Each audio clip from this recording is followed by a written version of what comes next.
name is Stephanie Calhoun.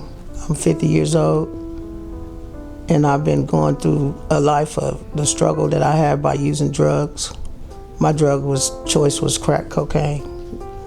I love weed, but crack cocaine was my drug of choice, and it took me through so much. And with my children, you know what I'm saying, I was away from my children, in and out of the prisons.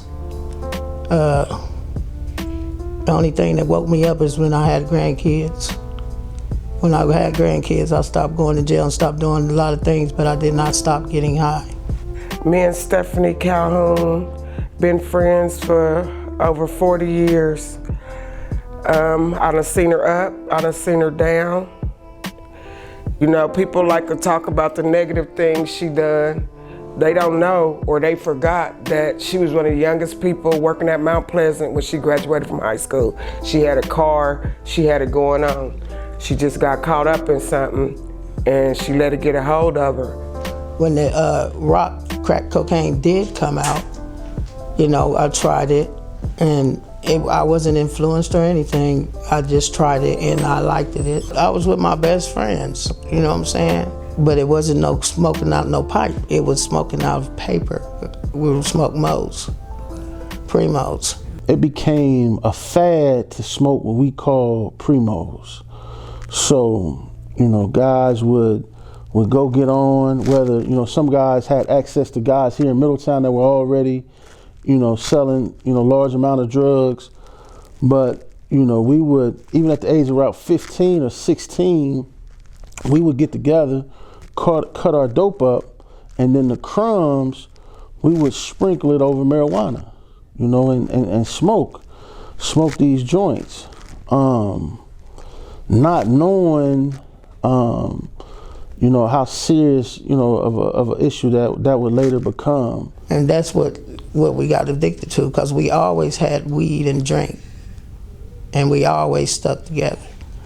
You know, it was just, you wouldn't see them without me or me without them, unless one of us was at work or something. If we was at work, then other than that, the other one's waiting for us to get off, you know what I mean?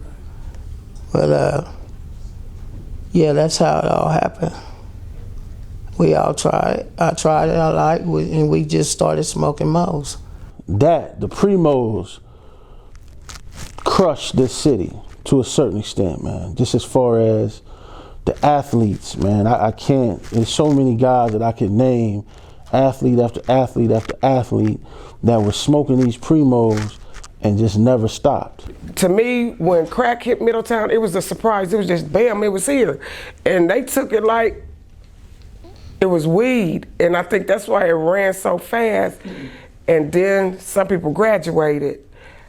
When they start smoking out the glass pipe thing, that's when you seen a whole, oh Lord. It was like monsters everywhere, like, oh, this shit. They just went crazy with it. People, you start seeing people lose their homes, and it probably was going on, you know, but it wasn't like that. Cause you know, they had heroin addiction back in the day. Them dudes be dressed up. You ain't know they was junkies, you know? But it's like when crack hit, they ain't want to take baths. Nothing, it ain't funny. It was crazy. Like, it just would take over some people, like start trying to hurt people, more robbing, more stealing, more.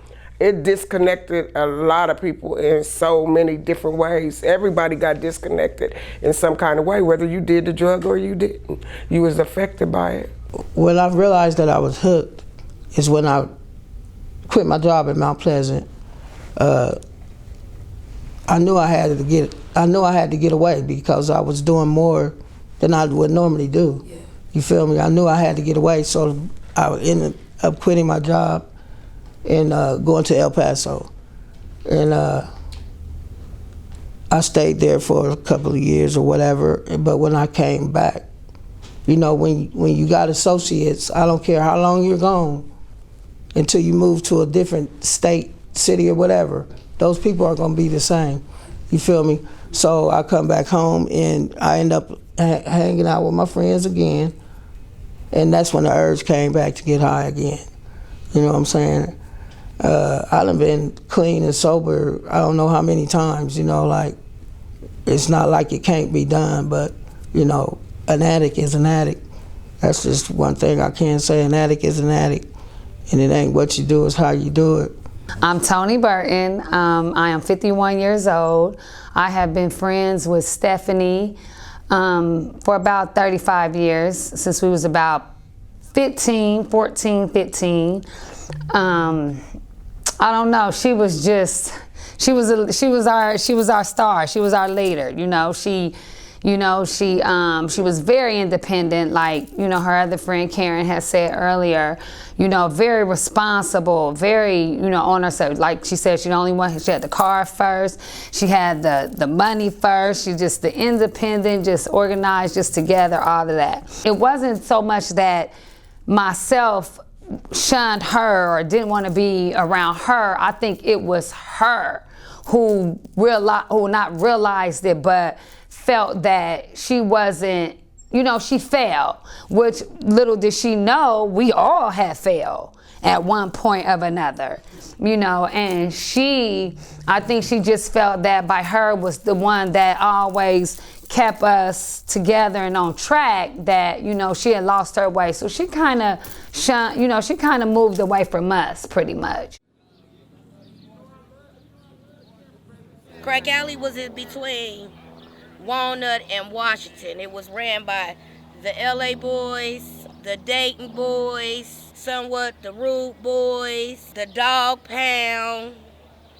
They sold a lot of crack back there. There was a lot of tricking back there, a lot of trading back there, a lot of everything back there. We used to sneak back there and buy weed and shit. Motherfuckers back there selling dope.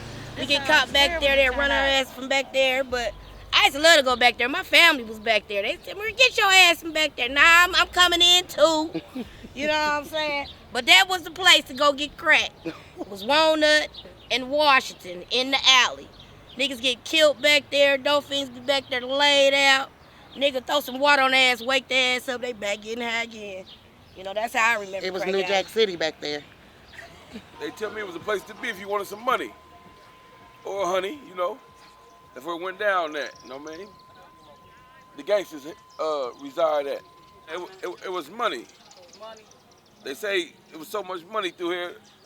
Who was it? What was her name?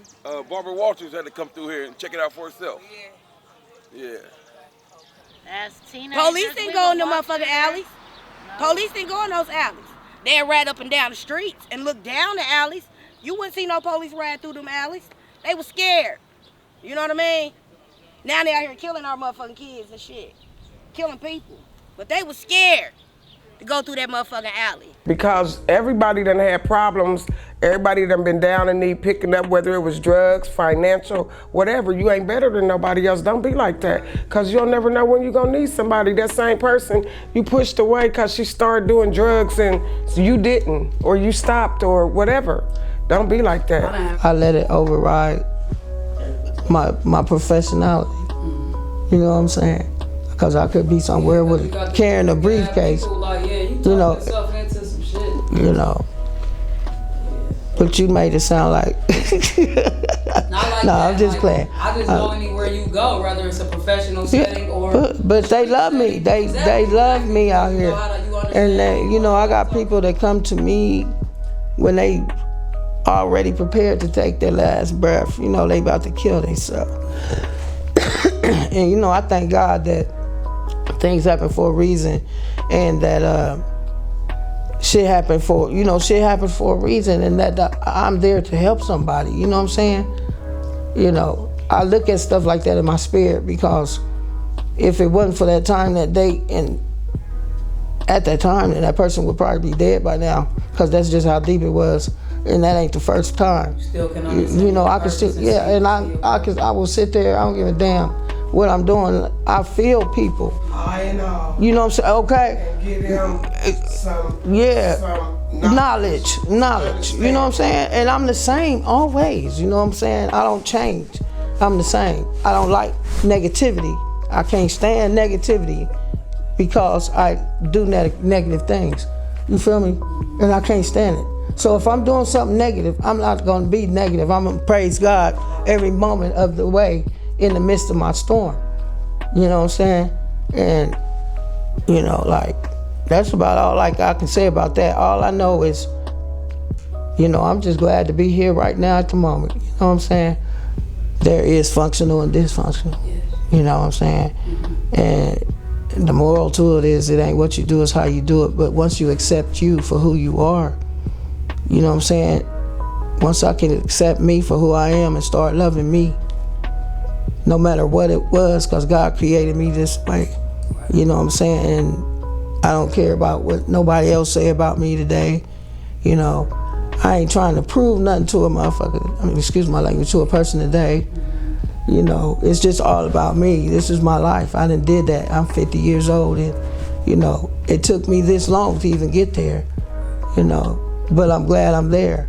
And God opened up ways for me to realize, see, understand, you know what I'm saying? He opened ways for me to accept the things I can't change, you know, just all kind of shit. It's blessings, you know what I'm saying? On top of what I already go through, which is my health. My life is a hell of a struggle, you know, but I'm glad I'm still here, you know. I'm glad I'm still here to talk about